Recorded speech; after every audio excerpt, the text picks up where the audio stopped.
여러분 한 주간의 삶이 어떠셨습니까? 행복하셨습니까? 아멘. 감사합니다. 우리 하나님께서 은혜 주시고 날마다 함께 하셔서 우리의 삶이 행복하고 즐거운 삶이 되는 줄 믿습니다. 예, 오늘은 하나님의 영광이 가득하다라는 말씀의 제목으로 함께 은혜를 나누도록 하겠습니다. 우리 옆에 사람과 이렇게 인사하도록 하겠습니다. 오직 하나님께 영광 돌립시다.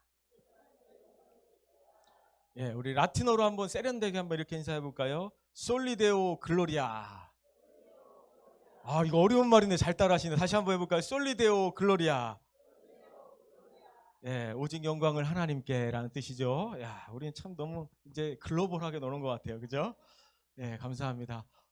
손자병법에 보면 지피지기 백전 불패라는 뜻이 있습니다. 이게 무슨 뜻이냐면 적을 알고 나를 알면 100번 싸워도 위태롭지 않다라는 거예요. 그러니까 원인과 이유를 알면 우리는 언제든지 우리가 실패했어도 다시금 우리가 승리할 수 있고 우리가 그것에 대해서 뭔가 대책을 세울 수 있다라는 거죠. 그런데 이제 우리 삶 속에서 하나님과의 관계는 끊어지고 우리가 하나님을 수단으로 삼을 때, 그럴 때는 뭐예요? 우리가 날 실패할 수밖에 없고 넘어질 수밖에 없다라는 거예요. 그래서 이제 중요한 거는 근본적인 원인과 문제가 해결되지 않고는 계속 넘어질 수밖에 없고 실패할 수밖에 없다라는 거예요. 근본적인 문제는 어딜까요? 그러면 하나님께 있다라는 거죠. 하나님께로부터 우리의 삶이 시작되기 때문에 그렇습니다. 그래서 이제 이스라엘과 블레셋의 그 전쟁을 보면 이스라엘은 이제 뭐예요? 법궤만 전쟁터에 가지고 오면 어떻게 된다고 생각했을까요? 다 해결된다고 생각했어요. 우리가 다 이길 수 있다라고 생각하게 됩니다. 그래서 이제 자기들이 이제 그 법궤를 전쟁터에 이렇게 가지고 오게 되는 거예요. 그런데 이제 중요한 건 뭐냐면 하나님의 관계가 끊어진 채 우리가 예배만 드렸다고 해서 어떻게 되는 거예요? 우리의 삶에 승리가 임하는 게 아니에요. 그렇죠? 하나님과의 그 관계가 끊어지면 뭐예요? 하나님으로부터 공급이 이어질 수 있을까요? 없어질까요? 공급되지가 않은 거예요. 그렇죠? 그렇게 공급되지 않은 채 끊어진 채 우리가 아무리 예배를 하고 아무리 기도를 하고 아무리 말씀을 읽는다 할지라도 하나님의 그 은혜가 계속해서 부어질 수 없다라는 거예요. 그러니까 하나님과의 관계가 깨어졌는데 그냥 법궤만 가지고 왔다고 해서 문제가 해결되는 게 아니라는 거죠. 그래서 죄로 인해서 하나님과 깨어진 관계를 우리가 해결해야 된다는 거죠. 그래서 예배만 드렸다라고 해서 끝나는 것이 아니고 예배만 드렸기 때문에 한 주간의 삶이 나는 이제 잘 된다라고 생각하면 안 되고 어떻게 해야 돼요? 하나님과의 관계를 다시 회복하고 하나님으로부터 공급하심이 풍성하게 넘쳐날 때 우리는 늘 승리할 수 있는 삶을 살아간다는 거예요. 말라기서 1장 10절 말씀 보면 이런 말씀이 있어요. 제가 읽어드릴게요. 만군의 여호와가 이르노라 너희가 내 제단 위에 헛되이 불사르지 못하게 하기 위하여 너희 중에 성전문을 닫을 자가 있었으면 좋겠도다. 내가 너희를 기뻐하지 아니하며 너희 손으로 드리는 것을 받지도 아니하리라. 그러니까 말라기 시대에 많은 사람들이 제사를 드렸어요. 형식적인 예배를 드렸단 말이에요. 그런데 하나님이 어떻게 하시겠다라는 거예요? 제발 예배 좀 못 드리게 해라. 제발 여기 와서 제물을 불태우지 못하게 하라. 누가 좀 제발 와서 성전문을 좀 닫아줬으면 좋겠다라고 얘기를 합니다. 그렇죠? 이건 뭐죠? 사람들이 예배를 하지만 형식적인 것만 있는 거예요. 진심으로 드리는 예배가 아닌 거예요. 하나님이 기뻐하시는 예배가 아니라는 거예요. 근데 뭐예요? 그냥 우리 종교적인 어떤 습관을 따라서 드려지는 그 예배로 하나님께 우리가 나아갈 수 없다라는 거예요. 그러니까 하나님이 받지 않는다라는 거예요. 제발 그런 예배를 안 드렸으면 좋겠다라는 거예요. 성전 문을 닫았으면 좋겠다라고 그렇게 사정하는 그런 말씀이죠. 그러니까 하나님과의 관계가 더 우선이라는 거예요. 우리가 얼마만큼 하나님과 관계가 가까워지고 친밀해지면 우리의 예배는 회복될 수밖에 없는 거예요. 우리의 예배는 삶 속에서 언제든지 풍성한 그 은혜 가운데 하나님의 은혜를 누릴 수 있는 그런 예배가 되는 줄 믿습니다. 우리 4절 말씀도 한번 읽어보겠습니다. 시작. 이에 백성이 실로에 사람을 보내어 그룹 사이에 계신 만군의 여호와의 언약궤를 거기서 가져왔고 엘리의 두 아들 홈니와 비느하스는 하나님의 언약궤와 함께 거기에 있었더라. 예, 지성소에 있어야 될 그 언약궤를 이제 뭐죠? 전쟁터로 이제 가지고 갔습니다. 그렇다면 이 언약궤를 옮겼으니까 이 언약궤에 하나님께서 역사하실까요? 아니라는 거죠. 하나님은 그냥 사람들의 손에 이끌려서 여기 갔다가 저리 갔다가 여기 갔다가 왔다 갔다 하는 분은 아니에요. 그렇죠? 우리 하나님은 홀로 존재하시는 분이에요. 그렇죠? 우리의 사람에 의해서 좌지우지되는 분이 아니라는 거예요. 그런데 사람들이 뭐예요? 하나님이라고 생각해갖고 하나님을 그냥 갖다 놨다라는 거예요. 하나님이 끌려다니는 분이 아니라는 거죠. 그러니까 세상 사람들도 부적이라는 것을 사요. 우리는 그런 걸 잘 안 사는데 사질 않지 아예. 근데 세상 사람들은 이제 부적을 사서 이제 좋다고 해서 구두 밑창에다가 넣어놓고 남편 속색이면 뭐 남편 거기에다가 넣어놓고 속옷에다가 넣어놓고 뭐 베개에다가 넣어놓고 막 여기저기 막 붙여놓는단 말이에요. 그렇게 하는 이유가 뭐죠?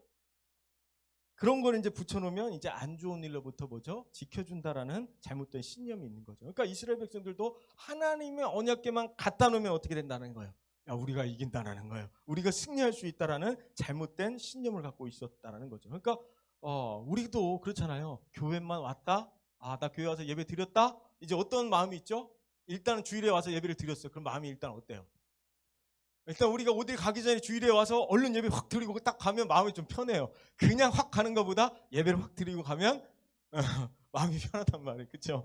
하나님하고는 상관이 없어요. 그렇죠? 그냥 내 마음이 편한 거예요. 그렇죠? 그러니까 우리 이 신앙도 이렇게 마치 부적과 같이 사용해서는 안 된다라는 거죠. 그러니까 교회만 오면 끝난다? 아니라는 거죠. 그렇죠? 우리가 앉아 있다? 끝난다? 아니라는 거죠. 하나님은 영이시니 예배하는 자가 영과 진리로 예배할 지니라. 그러니까 영과 진리로 예배한다는 것은 우리 마음의 중심을 하나님 꿰뚫고 있다라는 거예요. 지금 이 시간에도 하나님이 우리가 무슨 생각을 하는지 알까요? 모를까요? 다 알고 계세요. 딴 생각을 하는지 어떤 생각을 하는지 다 알고 있어요. 그러니까 그 마음의 중심이 어디로 향해 있어야 돼요? 하나님께로만 가 있어야 된다. 그럴 때 기쁘게 하나님께서 예배를 받아 주신다라는 거예요. 그래서 우리가 이제 그런 마음이 있어야 되는데 우리가 예배를 드리다 보면 어때요? 하나님은 막 생각하고 그래야 되는데 배고픈데 왜 이렇게 빨리 안 끝나나? 예배 끝나고 빨리 가야 되는데 먼저 나가야 되는데 식당 가서 먼저 줄 서야 되는데 막 이런 마음들이 막 들을 때가 있어요. 그래서 막 집중하지 못할 때가 있는데 하나님은 영이시기 때문에 우리의 속마음까지 다 감찰하신다는 거예요. 그래서 우리 이제 삶의 현장에서도 어떻게 해야 돼요? 하나님만 생각하고 하나님만 감사하고 하나님께 영광 돌리는 그런 삶을 사시기를 축복합니다. 근데 우리가 삶의 현장에서 실패하거나 어려움을 당하게 되면 우리가 제일 먼저 생각하는 게 뭐죠? 우리가 이제 신앙생활을 나름대로 한다고 생각했는데 뭐가 잘 안 돼. 자꾸 넘어져. 실패해. 그럴 때 어떤 생각을 하게 되죠? 내가 새벽 기도를 안 해서 그런가? 내가 조금 봉사를 안 해서 그런가? 내가 주일학교 교사를 했어야 되는데 안 해서 그런가? 주일 성수를 한번 빠뜨려서 그런가? 막 이런 생각들을 먼저 한단 말이에요. 그렇죠? 그러니까 마치 이스라엘 백성들이 우리가 언약궤만 갖고 왔으면 승리했을 텐데 언약궤를 안 가져다 놔갖고 우리가 실패했구나. 이런 이제 생각을 할 수 있다라는 거죠. 그러니까 말씀대로 살아가고 있는지를 먼저 점검하고 하기보다는 종교적인 어떤 행위만을 먼저 생각할 때가 분명히 있다라는 거예요. 그래서 이제 어떤 분들은 교회 오면 열심히 하나님을 찾아요. 그리고 이제 교회를 벗어나는 순간 어떻게 사는 분들이 많아요. 우리 교회는요, 하나님께 말씀을 딱 받은 그 말씀대로 살려고 늘 노력하는데, 다른 데 이제 보니까, 이제 막 교회 안에서는 열심히 이렇게 하는데, 나가는 순간 딴 사람이 되어버리는 분들이 가끔 계시는 것 같더라고요. 근데 우리 하나님은 교회 안에만 역사하는 분이 아니죠. 그렇죠? 교회 안에도 역사하고, 우리의 삶에도 역사하고, 가정에도 역사하고, 운전할 때 특히 역사하고, 그래서 항상 하나님께서 우리 가운데 임재하시는 줄 믿습니다. 어느 곳에 있든지 하나님께서 함께 하시기 때문에 우리는 순간순간 어떻게 살아야 되냐면 또 글로벌하게 코람데오의 삶을 사셔야 되는 거예요. 코람데오가 뭐냐면 하나님 앞에 서라는 말이에요. 그러니까 우리는 늘 누구 앞에 서 있다는 마음으로 살아가는 거예요. 하나님 앞에 서 있는 거예요. 그러니까 교회에 왔을 때만 하나님 앞에 서는 게 아니고 언제든지 하나님 앞에 서 있다는 것을 생각하셔야 되는 거예요. 자, 그럼 질문 한번 해볼까요? 만약에 우리가 교회 말고 교회 밖에서도 하나님 앞에서 살아간다고 생각할 때 하나님이 이렇게 늘 따라다니면서 이렇게 서 계시고 나를 쳐다보고 계신다고 생각하면 어떨까? 마음이 솔직히 한번 생각해보면 어떨까? 부담스러워. 맞아요. 하나님께서 이렇게 하나님이 서 있고 하나님이 지켜봐 주시고 그러면 행복하고 우리가 막 감사가 넘치고 막 그래야 되는데 불편해지는 건 왜 그럴까요? 왜 행복해야 되는데 행복하지 않은 건 왜 그럴까요? 하나님과 그 친밀함이 조금 깨져 있기 때문에 그렇겠죠. 하나님 앞에 서 있으면 원래는 행복한 거잖아요. 안 그래요? 하나님이 나를 지켜주시고 보고 계신다고 하면 너무 감사하고 행복한 일인데 하나님의 친밀함이 깨지는 순간 뭐예요? 불편한 거예요.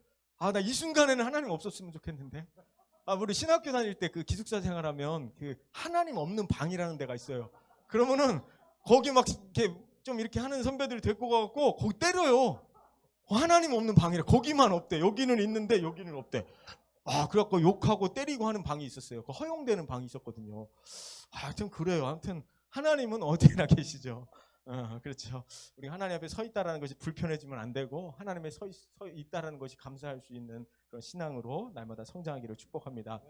우리 결혼할 때 보통 이제 신랑과 신부가 뭐를 하나씩 나눠 끼죠? 예, 반지를 하나씩 나눠 낀단 말이에요. 그렇죠? 이 반지가 의미하는 게 뭐죠? 예, 서로 간의 어떤 사랑의 증표라는 거잖아요. 그렇죠? 내가 너를 평생토록 행복하게 해주겠다 했는데 행복하게 해주기가 어려운 것 같아요. 제가 보니까 쉽지가 않은데 이게 너무나 의미 있는 반지란 말이에요. 그래서 이제 남자들은 이 의미 있는 반지를 지금까지 갖고 계신 분 있어요, 혹시? 어디 갔나 몰라 지금. 결혼 반지 있는 분 한번 손 들어보셔. 의미 있는 반지잖아. 평생토록 내가 너를 아껴주고 사랑해주고 보호해주겠다고 약속한 그 반지 없잖아요. 쉽지가 않아요. 그렇죠? 그게 너무나 이제 의미 있고 소중한 이제 반지인데 사실은 근데 그런 거예요. 근데 만약에 이 두 사람이 이제 그럴 일은 없겠지만 이제 헤어졌어요. 그러면 이 반지가 의미가 있을까요, 없을까요?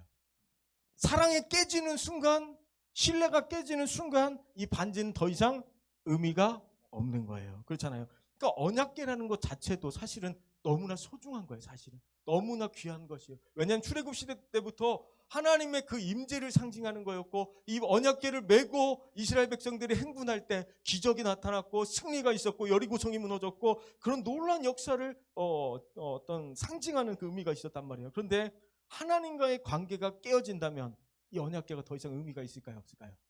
하나님과의 관계가 깨어진 채 죄로부터 단절되어진다면 더 이상 의미 있는 게 아니라는 거예요. 그래서 하나님과 그 사랑의 관계 속에 있을 때 우리가 하나님과 친밀한 관계에 있을 때 말씀이 소중한 거잖아요. 예배가 간절한 거고 기도가 소중한 것이고 교회가 소중한 것인 줄 믿습니다. 근데 하나님과의 관계가 깨어지는 순간 뭐예요? 더 이상 이 말씀이 소중하지 않아요. 세상 사람들이 막 말씀을 내가 목숨같이 지켜야 되겠다 이런 분들이 있어요? 없어요. 말씀의 가치를 모르죠. 하나님과의 관계 안에 있지 않기 때문에 그렇습니다. 그래서 우리가 하나님과의 그 관계가 더 우선이라는 것을 말씀드리는 겁니다. 5절 말씀 선포하겠습니다. 저기 들어올 때 온 이스라엘이 큰 소리로 외치매 땅이 울린지라. 예, 지금 어떤 상황입니까? 이제 이스라엘 백성들이 이제 땅이 울릴 정도로 뭐예요? 이제 언약궤가 들어오니까 큰 소리로 외쳤다는 거예요. 왜 큰 소리로 외쳤을까요? 이제 우리가 이겼다라는 거예요. 이제 언약궤 들어왔으니까 우리가 이제 승리했다. 이제 너희들은 다 죽었다 하면서 이제 사기가 막 올라간 것이죠. 그렇죠? 여러분 근데 잘 생각해 보면 이 세상도 굉장히 과학적인 것 같고 논리적인 것 같고 그렇지만 합리적인 것 같지만 잘못된 신념을 갖고 살아갈 때가 있다는 거죠. 그러니까 이런 거잖아. 내가 이만큼만 모으면 뭐죠?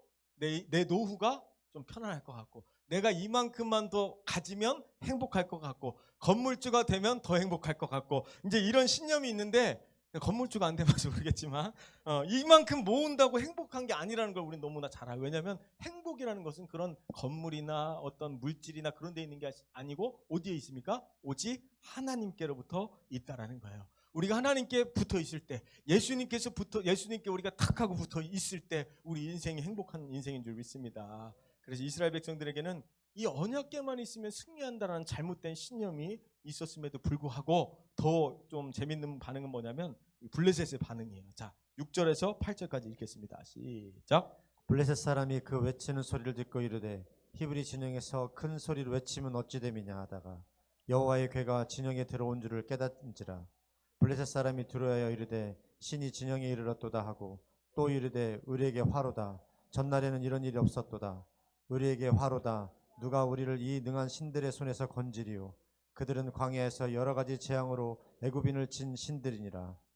예, 이스라엘 백성들은 지금 언약궤만 있으면 우리가 승리한다라고 지금 사기가 막 충전했고 그렇게 이제 우리가 승리할 거라는 잘못된 신념을 갖고 있었지만 이 블레셋도 뭐예요? 그걸 믿었다라는 거예요? 안 믿었다라는 거예요? 그걸 믿었다라는 거죠. 그러니까 우리에게 화로다 두 번에서 반복하잖아요. 두려워 떨었다라는 거예요. 야, 이제 우리는 끝났다. 이스라엘의 그 신이 이제 도착해서 이제 우리는 졌다, 망했다, 끝났다. 이제 왜 그렇게 이제 생각하고 있냐면 자기들이 믿고 있는 다곤이라는 신보다 하나님이 더 세다라는 것을 이 블레셋 사람들은 알고 있어요. 왜 그러냐면 그 믿음의 근거가 뭐냐면 이 여호와의 신은 어떤 신이냐면 아까 이제 말씀에서도 또 이렇게 봤다시피 애굽 신을 이겨버린 신이라는 거예요.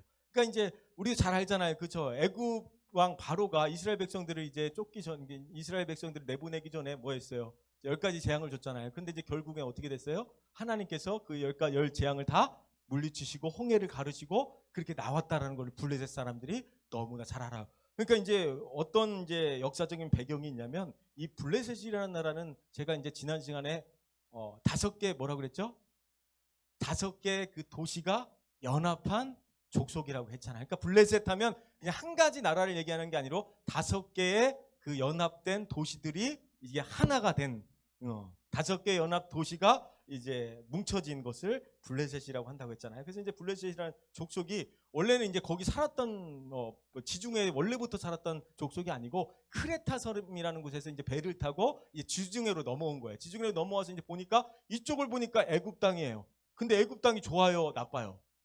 너무 좋은 곳이 좋은 땅이에요, 애굽 땅이. 그러니까 야, 우리가 저 애굽을 우리가 쳐들어가서 저기에 머물기만 하면 우리는 참 좋겠다 그래갖고 블레셋이 제일 먼저 공략했던 나라가 애굽이란 말이에요. 근데 애굽이 약해요, 세요.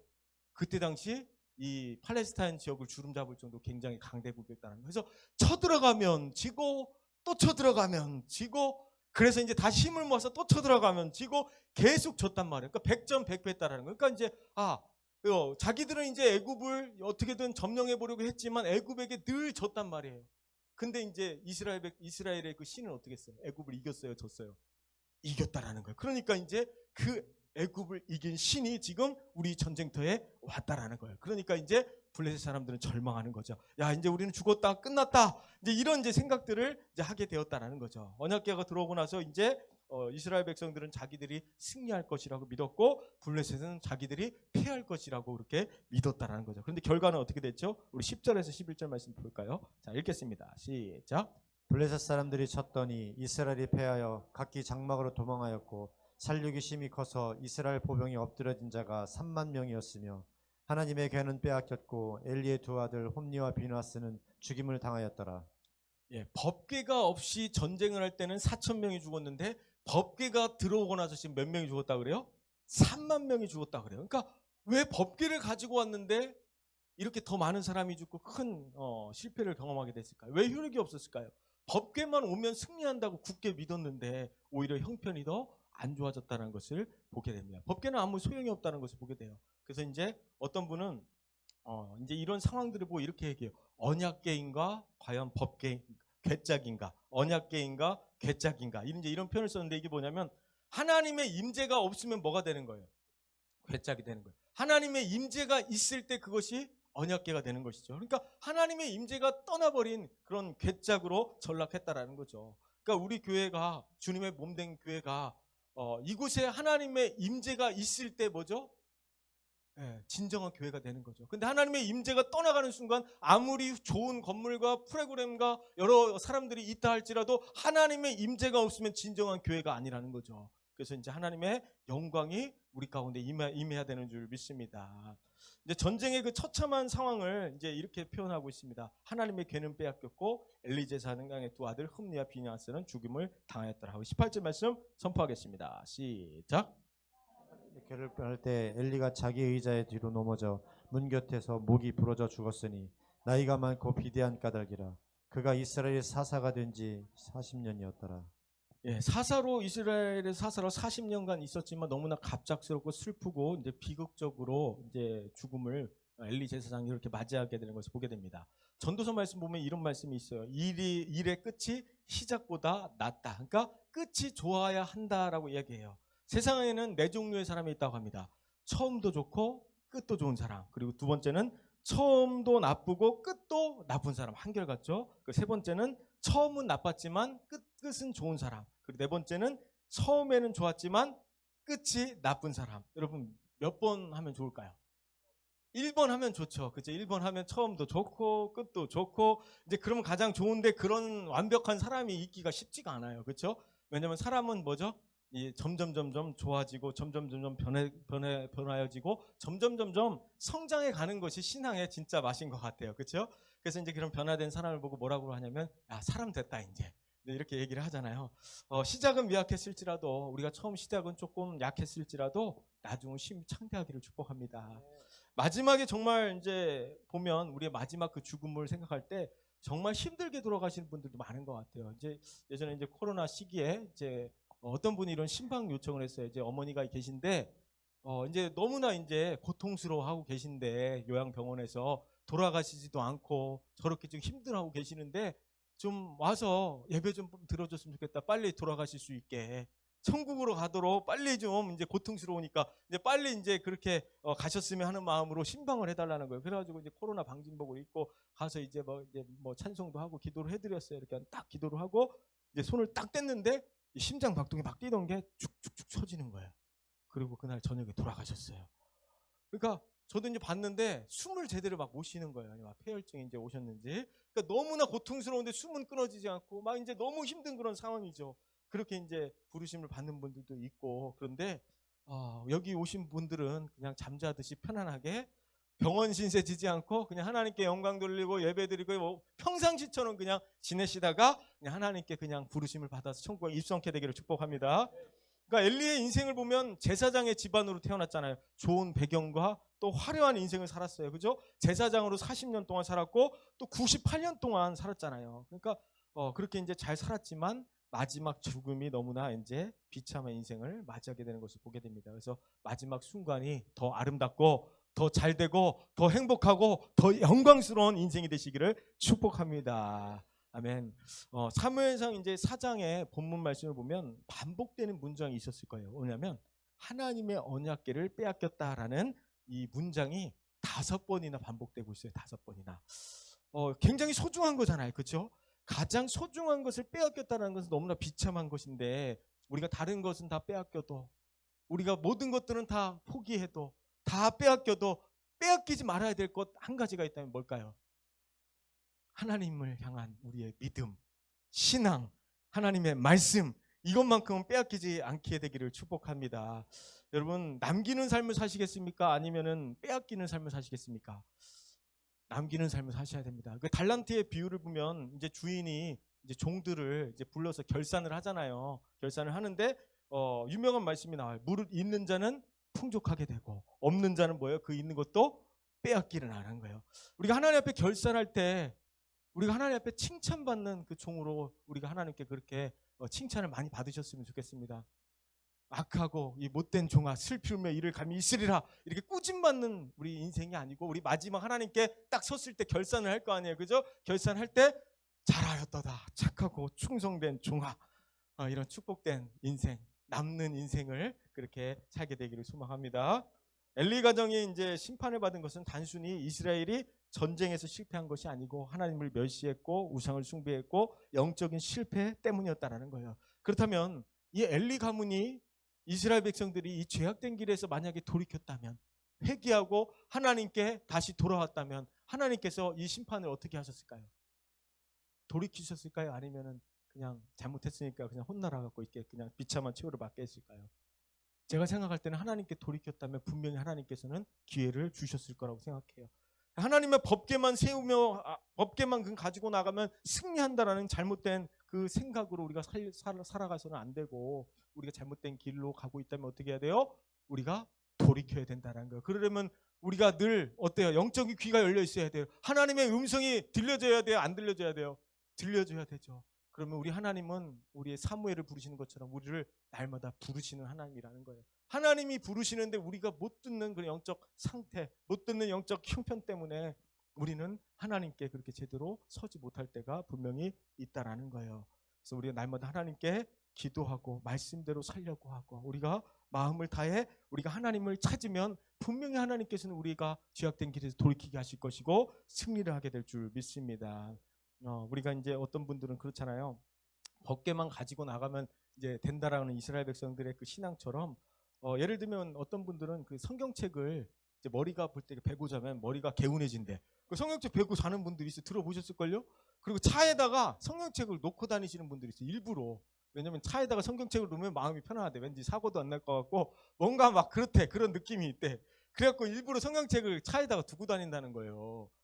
여러분 보셨죠 많이? 그럼 마음이 막 편하다는 거죠. 근데 그런 게 아니에요. 성경책을 놨다고 해서 하나님이 뭐 지켜주고 안 지켜주는 게 아니고 하나님은 언제나 우리 마음 가운데 계시고 우리 모든 삶에 주관자가 되시기 때문에 우리를 그렇게 지켜주시는 줄 믿습니다. 이 성경책을 놨다고 해서 지켜주는 게 아니고, 그렇죠? 하나님이 날마다 우리가 하나님을 의지하고 신뢰하고 하나님 말씀에 거하기만 한다면 우리를 날마다 보호하여 주실 줄 믿습니다. 그래서 우리가 이제 교회 와서 예배만 드리고 이제 만사 오케이 하고 이제 가시면 안 돼요. 아시겠죠? 이제 왜 빨리빨리 대충 드리고, 지금 날씨가 너무 좋아졌잖아요. 그렇죠? 꽃이 피는 계절이 다가왔습니다. 산으로 들러 이제 가기 위해서 예배 대충 드리고 빨리 드리고 일부 예배 드리고 가자 뭐 이런 마음을 가지시면 안 되는 거예요. 아시겠죠? 그러니까 그렇게 드리는 거 잘못된 게 아니고 마음이 어디가 있는 거예요? 벌써 콩밭에 가 있는 거예요. 앉아 있기는 하지만 마음은 어때요? 산으로 가 있고 들로 가 있고 콩밭에 가 있고 그러는 거예요. 그러니까 이제 그 마음의 어떤 중심을 제대로 세워서, 물론 이제 꽃도 보러 가고 그렇게 하셔야 되는데 마음은 빼앗기지 말자고요. 그렇죠? 예배 드릴 때는 그냥 예배 탁 하고 하나님께 드리고 놀러 갈 때는 또 탁 하고 놀러 가고 이래야지, 벌써 막 마음이 막 저기 가 있어 갖고 막 드리는 것도 아니고 안 드리는 것도 아니고 막 그런 예배를 하나님이 받지 않으신다라는 거예요. 저도 이제 젊었을 때 이제 조금 축구를 이제 굉장히 좋아했는데, 축구한다는 생각만 하면 막 마음에 막 열정이 막 생기는 거야. 야, 축구하면 내가 뭐 골을 넣을까 봐 어떻게 할까 막 너무나 이제 좋아했기 때문에 그랬는데, 예배만 이제 드린다고 생각하면 막 열정이 막 안 올라오고 마음에 막 즐겁지도 않고 빨리 끝났으면 좋겠고 막 이런 마음이 있었단 말이에요. 우리가 그렇잖아요. 좋아하는 일을 할 때는 어때요? 열정이 생겨요, 안 생겨요? 생겨요. 막 기분이 좋고 막 빨리 막 하고 싶고 막 그래요.